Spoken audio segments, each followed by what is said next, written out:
নমস্কার বন্ধুরা, divine travel with Amaresh চ্যানেলে সকলকে স্বাগত জানাই। আমরা এখন রয়েছি সিকিমের রাজধানী গ্যাংটক শহরে। গ্যাংটকের এমজি মার্গের ওপরেই আমরা একটা হোটেলে রয়েছি।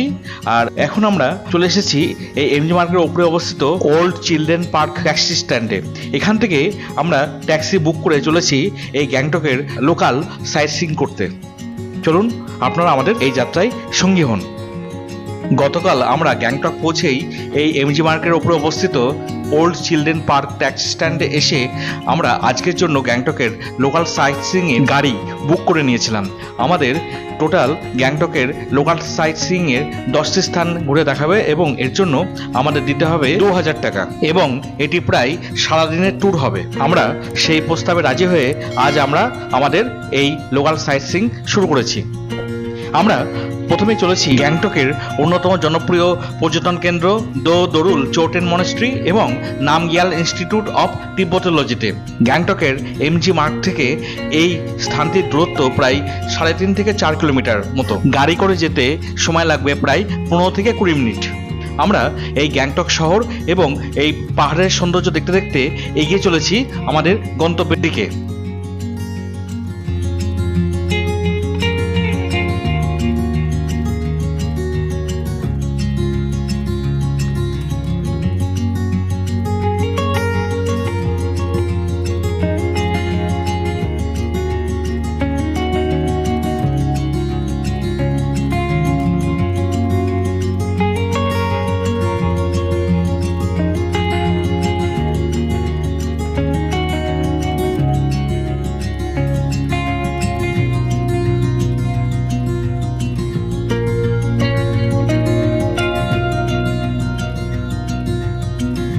আমাদের গাড়ি এই মুহূর্তে চলে এসেছে আজকের ভ্রমণের প্রথম ডেস্টিনেশনের উদ্দেশ্যে।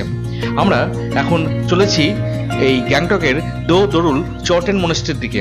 এটি একটি পাহাড়ি টিলার উপরে অবস্থিত মনেস্ট্রি। চারিদিকে সবুজ গাছপালা এবং তারই মাঝে অবস্থিত এই আধ্যাত্মিক মঠটি খুবই সুন্দর ও মনোরম। আমরা এই সিঁড়ি ভেঙে আস্তে আস্তে চলেছি এই মনেস্ট্রির দিকে। আর এটি হচ্ছে সেই দো দরুল চৌটেন মনেস্ট্রি। এই চৌটেন মনেস্ট্রি হলো সোনালী গম্বুজ সহ স্তূপ, বিশালাকার উপাসনা স্থল ও খোদাই করা প্রার্থনার চক্রসহ পাহাড়ের চূড়ায় অবস্থিত বিরাট এক বৌদ্ধ মন্দির। এই মন্দিরে প্রবেশের জন্য কোনো প্রবেশ মূল্য দিতে হয় না এবং সকল দর্শনার্থীদের জন্য এই মন্দির সপ্তাহের প্রতিদিনই খোলা থাকে সকাল 9টা থেকে বিকাল 5টা পর্যন্ত। এই চৌটেন মনেস্ট্রিটি 1946 সালে 14তম দলাই লামার শিক্ষক ট্রুলশিক রিংপোচে তৈরি করেছিলেন।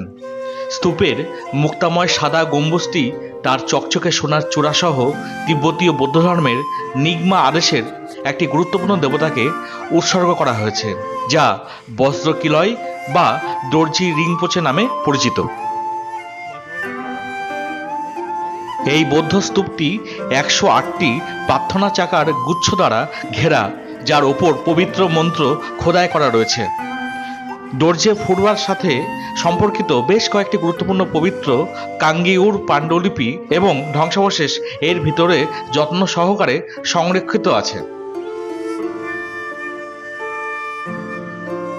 এই প্রধান এই বৌদ্ধ স্তূপটির চারপাশে খুব সুন্দর নানা রং বেরঙের গাছ দিয়ে ঘেরা রয়েছে, যা আমাদের প্রাকৃতিক সৌন্দর্য এবং আধ্যাত্মিক সৌন্দর্য দুটোই বাড়িয়ে তোলে। একটি জনপ্রিয় গল্প থেকে জানা যায় যে এই স্তূপটি তৈরি হওয়ার আগে দো দ্রুল চৌটেন স্থানটি অশুভ আত্মা দ্বারা আক্রান্ত ছিল। যারা এই এলাকায় বের হওয়ার সাহস দেখাতেন তাদেরকে সেই আত্মা মেরে ফেলত।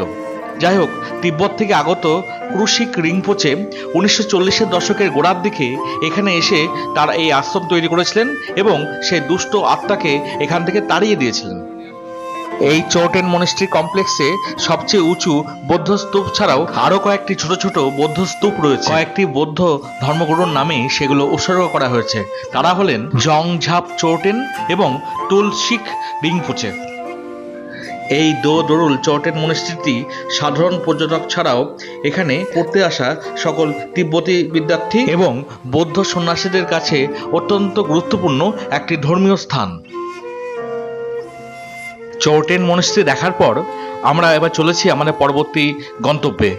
এই চলার পথেই এই পাহাড়ের গা বেয়ে বড় বড় উঁচু এই আলপাইন, শাল, লরেল, তুন্দ্রা প্রভৃতি গাছগুলো আমাদের দৃষ্টি আকর্ষণ করছে। এরকম শান্ত নির্মল পরিবেশে এই প্রকৃতির মাঝে যেন মন চায় হারিয়ে যেতে।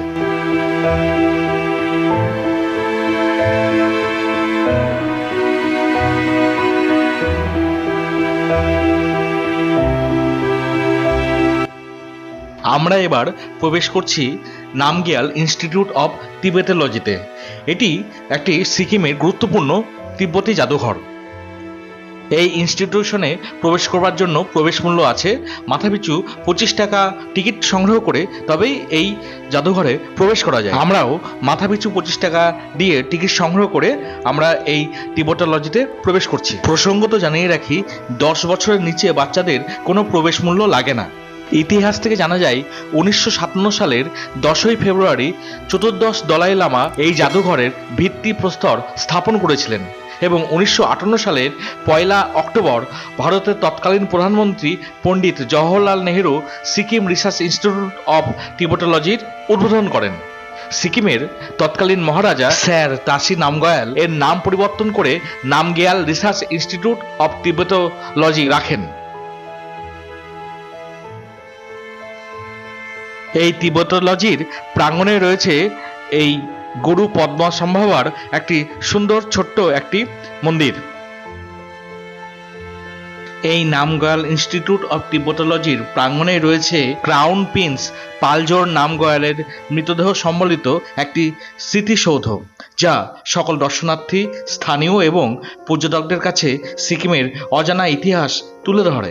এই ক্রাউন প্রিন্স পালজোর নামগয়াল হলেন সিকিমের মহারাজা তাসি নামগিয়াল এবং মহারানী কুনজাং নামগয়ালের প্রথম পুত্র।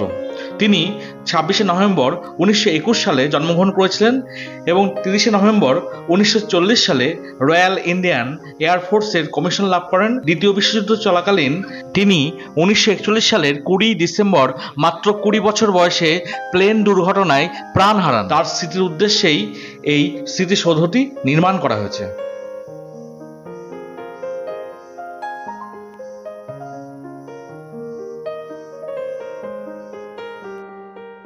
এই নামগয়াল ইনস্টিটিউট অফ তিবেটোলজিটি প্রায় 19.96 একর এলাকা জুড়ে তৈরি হয়েছে। এই মিউজিয়ামটি দ্বিতল বিশিষ্ট মিউজিয়াম। এই মিউজিয়ামের নিচের তলায় বৌদ্ধ ধর্মের বিভিন্ন দুষ্প্রাপ্য আসবাবপত্র, সরঞ্জাম এবং দেবতার মূর্তি রয়েছে। আর দ্বিতীয় তলায় রয়েছে এই বৌদ্ধ ধর্মের প্রাচীন সমস্ত ধর্মগ্রন্থ। আর এর পাশে রয়েছে এই ইনস্টিটিউশনের অন্যান্য গৃহ। এই নামগয়াল ইনস্টিটিউট অফ তিবেটোলজির ভেতরে ক্যামেরা বা মোবাইল সম্পূর্ণভাবে নিষিদ্ধ, তাই এই ভেতরের চিত্র আপনাদেরকে দেখাতে পারলাম না। এই তিব্বতী ইনস্টিটিউশনটির প্রধান কাজ হলো সিকিমের যে আনুমানিক 60টি মঠ রয়েছে তার সামাজিক ইতিহাস নথিভুক্ত করা এবং একটি কম্পিউটারে রেকর্ড করা। এছাড়াও এই ইনস্টিটিউশনের আরো গুরুত্বপূর্ণ কাজ হলো এখানে তিব্বতী ভাষায় যে জ্ঞান বিতরণের জন্য পুরানো ও বিরল যে ফটোগ্রাফগুলি রয়েছে সেগুলো ডিজিটালাইজড করা এবং নথিভুক্ত করা। এই প্রতিষ্ঠানটি সকল দর্শনার্থীদের জন্য সোম থেকে শনিবার সকাল 10টা থেকে বিকাল 4টে পর্যন্ত খোলা থাকে।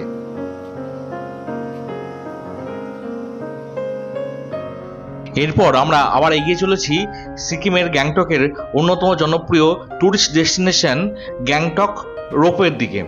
এই নামগয়াল ইনস্টিটিউশন থেকে এই গ্যাংটক রোপওয়ের দূরত্ব মাত্র 3 থেকে 400 মিটার। সময় লাগে গাড়ি করে 2 থেকে 4 মিনিট। আর এটাই হচ্ছে সেই গ্যাংটক রোপওয়ের সম্মুখ ভাগ। আমরা এই সিঁড়ি বেয়ে গ্যাংটক রোপওয়ের দিকে এগিয়ে চলেছি। আর এই সামনেই রয়েছে টিকিট কাউন্টার। আর এই টিকিট কাউন্টারের সম্মুখেই পর্যটকদের জন্য এই রোপওয়ে চড়বার কিছু ঘোষণাপত্র রয়েছে এবং তার গায়েই রয়েছে এই টিকিট কাউন্টার। এই টিকিট কাউন্টারের জন্য 5 বছরের ঊর্ধ্বে টিকিট ভাড়া হচ্ছে 153 টাকা এবং 5 বছরের নিচে বাচ্চাদের জন্য মাথাপিছু লাগবে 81 টাকা। আমরা কাউন্টার থেকে টিকিট সংগ্রহ করে এই লিফট করে চলেছি আমাদের সেই রোপওয়ে চড়বার জায়গায়।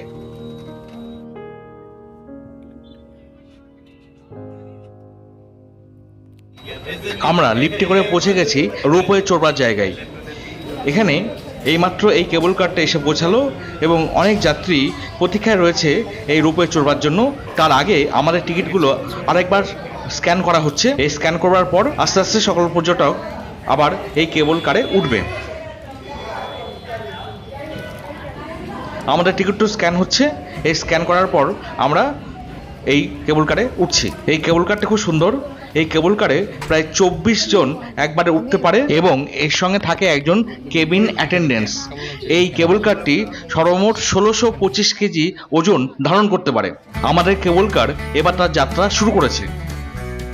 ইতিহাস থেকে জানা যায় 2003 সালে এই গ্যাংটকের রোপওয়ে স্থাপন করা হয় এখানে পর্যটকদের বৃদ্ধির জন্য। এই ডাবল কেবল জিগ ব্যাক রোপওয়েটি এই পর্যটকদের বর্তমানে একটা অন্যতম জনপ্রিয় আকর্ষণের কেন্দ্র হয়ে উঠেছে, যা গ্যাংটক এবং আশেপাশে পাহাড়ের মনোরম দৃশ্য সকল পর্যটককে প্রদান করে। এই রোপওয়েটি দেওরালি থেকে তাসিলিং পর্যন্ত 1 কিলোমিটার দূরত্ব জুড়ে বিস্তৃত, যা দর্শকের কাছে একটি পরিষ্কার দিনে শহরের সমস্ত দৃশ্য, সুন্দর উপত্যকা এবং আইকনিক মাউন্ট কাঞ্চনজঙ্ঘার অপূর্ব দৃশ্য দেখায়। আমরা এই উঁচু কেবল কার থেকে নিচের গ্যাংটক শহর এবং এই পাহাড়ি ঢাল এবং সবুজ গাছগাছালি এবং এই পাহাড়ের সৌন্দর্য দেখে মুগ্ধ হচ্ছি, আবার খানিকটা ভীতও হচ্ছি।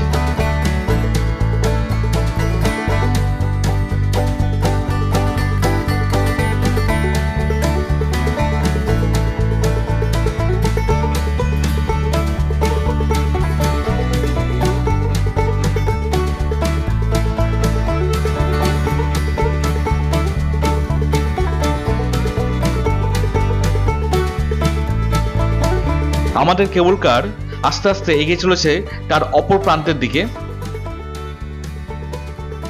আমাদের কেবল কার এই মুহূর্তে তার অপর প্রান্তে প্রবেশ করেছে এবং এখানে প্রবেশের কিছুক্ষণের মধ্যেই পুনরায় তার যাত্রা শুরু করেছে এই জায়গাটায় না থেমেই। সত্যি এই রোপওয়ে চড়ে, এই কেবল কারে চড়ে এই গ্যাংটক শহর এবং গ্যাংটকের উপত্যকা এবং গ্যাংটকের এই শহরে ঘরবাড়ি দেখে সত্যি আমাদের মনে একটা আনন্দের বাতাবরণ সৃষ্টি হয়েছে।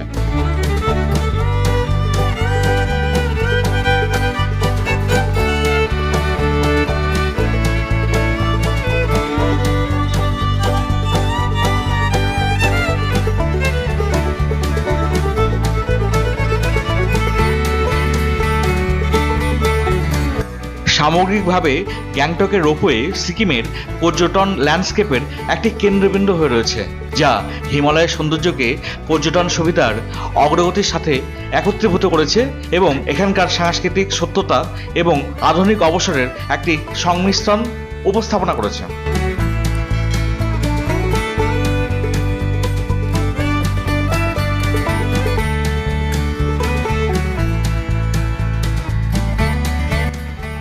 আমাদের রোপওয়ে যাত্রা এই মুহূর্তে শেষ হলো। সত্যি এই 20 থেকে 25 মিনিটের এই রোপওয়ে যাত্রা একটা অনন্য অভিজ্ঞতা এনে দেয় আমাদের মনে।